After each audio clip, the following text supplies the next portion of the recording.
धम्मसंहिता action committee of इंडियाच्या सर्व प्रेक्षकांना जय भीम, नमो बुद्धाय।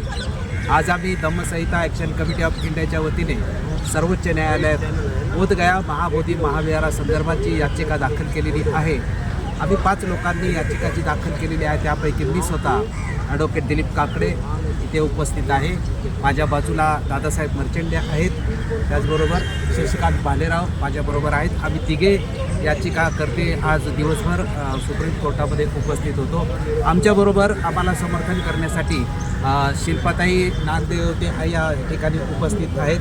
त्यानंतर वसंतराव फुलझेलेसुद्धा आज आवर्जून दोघेजण दिल्लीला आलेले आहेत की सुप्रीम कोर्टामध्ये आज बोधगया महाबोधी संदर्भामध्ये नेमकं काय घडतं आहे आणि नेमकं काय चाललेलं आहे। त्याचप्रमाणे दिवसभर हे सर्व लोक बोधगया महाबोधी महाविहाराच्या केसच्या संदर्भात आलेल्या लोकांच्या गाठीभेटीसुद्धा घेत आहेत आणि सर्व भारतातल्या बौद्ध समुदायाने एकत्र येऊन या विषयाला समर्थन करायला पाहिजे या दृष्टिकोनातून शिल्पाताई प्रयत्न करत आहेत। वसंतराव फुलझेले स्पेशली त्यासाठी प्रयत्न करत आहेत। आमचे दिवसभरही त्यांच्याबरोबर चर्चा झालेली आहे।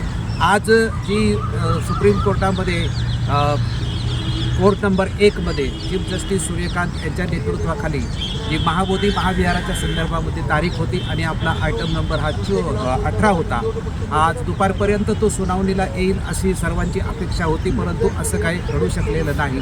कारण सकाळीच सुप्रीम कोर्टामध्ये chief justice of India Suryakant यांच्या नेतृत्वाखाली 9 जजेसचं बेंच बसलं होतं आणि त्या 9 जजेसच्या बेंचसमोर शबरीमालाची जी केस आहे ही संपूर्णपणे चर्चेला आलेली होती। त्यामुळे आज दिवसभर जे आहे सकाळपासून संध्याकाळपर्यंत म्हणजे सकाळी 10:30 वाजल्यापासून ते आत्ता जवळजवळ 4:30 वाजेपर्यंत मध्ये फक्त थोडासा 1 तासाचा लंच झाला होता, पण संपूर्ण दिवसभर ही शबरीमालाची केसच त्याची चर्चा झाली।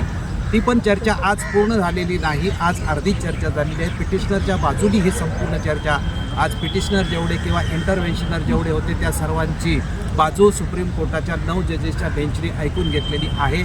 त्यानंतर उद्यासुद्धा दुसरी जी बाजू आहे याची की रिस्पॉन्डंट यांची जी भूमिका आहे ते उद्या दिवसभर सुप्रीम कोर्ट ऐकून घेणार आहेत। हे सर्व सांगण्याचा उद्देश हाच आहे की बोधगया महाबोधी महाविहाराची जी आज तारीख होती आणि आयटम नंबर 18 होता हा आज सुनावणीला येऊ शकला नाही। पुढील तारीख आता आपल्याला कधी मिळेल हेही आपल्याला 1-2 दिवसानंतरच समजेल। आता त्यानंतर ही तारीख लवकर मिळेल अशी अपेक्षा काही करता येणार नाही। कदाचित मे महिन्याची सुट्टी आणि जूनमध्ये सुप्रीम कोर्टाला सुट्टी असते, तारीख लवकर एक 8 ते 15 दिवसाच्या अगोदर पडली, सुट्टी लागायच्या अगोदर तर कदाचित पडू शकते, परंतु ती शक्यता आपण म्हणजे जास्तीत जास्त कमीच असेल असं वाटतंय। परंतु लवकर पडली तर चांगली होईल, लवकर सुनावणी होईल ते चांगली होईल। कारण गेल्या सुनावणीला चीफ जस्टिस सूर्यकांत यांनी सांगितलेलं होतं की जसं गेल्या वर्षी ही सांगण्यात आलं होतं की ज्या कोणाला भारतातल्या बौद्ध समुदायाला पिटिशनरनी आणि रिस्पॉन्डंट दोन्ही बाजूच्या लोकांना बोधगया महाबोधी महाविहाराच्या संदर्भामध्ये जे काही सबमिशन करायचं असेल, एक्स्ट्रा सबमिशन करायचं असेल किंवा नवीन सबमिशन करायचं असेल तर अशा सर्वांना सबमिशन करण्यासाठी जी मार्चमध्ये तारीख झाली होती त्या तारखेला परवानगी दिली होती। त्यामुळे 1-1.5 महिन्याचा आपल्याला वेळ दिलेला होता। काही लोकांनी सबमिशन केलं आहे की नाही, काही लोकांनी सबमिशन केलं किंवा ते एक्सचेंज झालं की नाही हे आज जर आपली सुनवाईला तारीख म्हणजे केस आली असती तर आपल्याला कळालं असतं की पिटिशनरचे किती उपस्थित आहेत, रिस्पॉन्डंटचे किती उपस्थित आहेत आणि चीफ जस्टिसने सांगितल्याप्रमाणे की ही कागदपत्र सबमिट झालेली आहेत की नाही, ती एकमेकाला पिटिशनर आणि रिस्पॉन्डंटला ही कागदपत्र एक्सचेंज झालेली आहेत की नाही हे सगळं आज आपल्याला समजलं असतं। परंतु आपली केस सुनावणीला आली नाही, आपलीच नव्हे तर या 1 नंबरच्या कोर्टमधली आज कुठलीही इतर केस सुनवाईला आली नाही। तसेच संपूर्ण 9 जजेसचं बेंच बसल्यामुळे इतर कोर्टामध्ये सुद्धा या 9 जजेसकडे ज्या तारखा होत्या त्यासुद्धा तारखा पोस्टपोन झालेल्या आहेत। त्यामुळे आज आपली सुनवाई होऊ शकलेली नाही।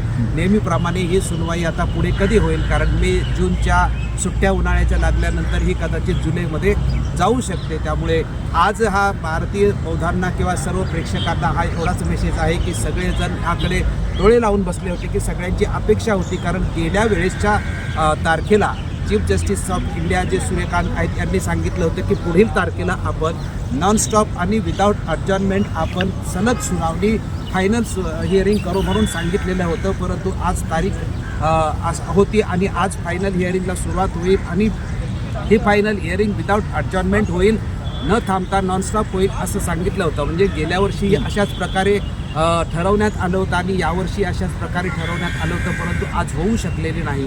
आता ही अपेक्षा आपण सुट्टीनंतरच करू शकतो. कदाचित जून किंवा जूनमध्ये तरी हेच असते, जुलैमध्ये हे येऊ शकतं. त्याच्यामुळे सर्व प्रेक्षकांना विनंती आहे की आज जे आपण अपेक्षा करत होता तशा पद्धतीने काही होऊ शकलेलं नाही. त्यामुळे सर्व धम्मसंहिता ॲक्शन कमिटी ऑफ इंडियाच्या वतीने आपणा सर्वांना पुढील जे काही डेव्हलपमेंट होईल ती सविस्तरपणे डेव्हलपमेंट सांगू शकतो. माझ्या बाजूला दादासाहेब मर्चंडे आहेत, जे आमचे सिनियर ज्येष्ठ आहेत धम्मसंहिता ॲक्शन कमिटी ऑफ इंडियाचे. या संदर्भामध्ये ते प्रत्येक केसला आम्ही हजरच असतो. त्यांनाही मी विनंती करतो की त्यांनी 2 मिनटं किंवा या संदर्भात आज जे काही त्यांनी डोळ्यांनी बघितलं किंवा ज्या काही हालचाली आहेत त्याबद्दल 1-2 मिनटं इथं बोलावं. धम्मसंहिता ॲक्शन कमिटीच्या वतीनं महाबोधी महावीराची जी केस सुप्रीम कोर्टात दाखल केलेली आहे आणि त्याची आज सुनावणी होती. आमची अपेक्षा होती की आज या सुप्रीम कोर्टामध्ये या केसची सुनावणी होईल अशी अपेक्षा होती, परंतु त्या ठिकाणी ती सुनावणी न होताना दुसऱ्या एका केसमध्ये आज संपूर्ण दिवस सुप्रीम कोर्टाचा गेलेला आहे आणि सुप्रीम कोर्टाने त्या वेगळ्या केससाठी संपूर्ण दिवस घालवलेला आहे. तेव्हा पुढची तारीख लवकरात लवकर मिळावी आणि लवकरात लवकर हा न्याय मिळावा अशा अपेक्षेने आपण सारेजण आहात. आम्ही पण त्या पद्धतीने प्रयत्न करतो आहे. पुढची तारीख जी मिळेल त्यावेळेला या संदर्भातला योग्य ते निर्णय आपल्याला कळेल. जय भीम. धन्यवाद. सुप्रीम कोर्टामध्ये आम्ही जी याचिका टाकलेली आहे, तिसरे आमचे जे सहकारी आहेत ज्येष्ठ शशिकांत भालेराव हे आज आलेले आहेत. तेही प्रत्येक तारखेला इथे उपस्थित असतात. त्यांनाही मी विनंती करतो की त्यांनीही 2 शब्द व्यक्त करावे. धम्मसंहिता ॲक्शन कमिटी ऑफ इंडियाच्या वतीने महाबोधी महाविहाराची केस सुप्रीम कोर्टामध्ये जी चालू आहे त्यांची अंतिम सुनावणी 28 तारखेपासून सुरू होणार होती आणि खूप सर्व बौद्ध समाज याकडे डोळे लावून बसलेला होता. परंतु आज दुसरी एक केस असल्यामुळे ती सुनावणी आज होऊ शकलेली नाही आहे. परंतु लवकरच पुढची आम्हाला तारीख मिळेल आणि आम्हाला योग्य प्रकारे त्याचा न्याय मिळेल अशी अपेक्षा व्यक्त करतो आणि या ठिकाणी थांबतो.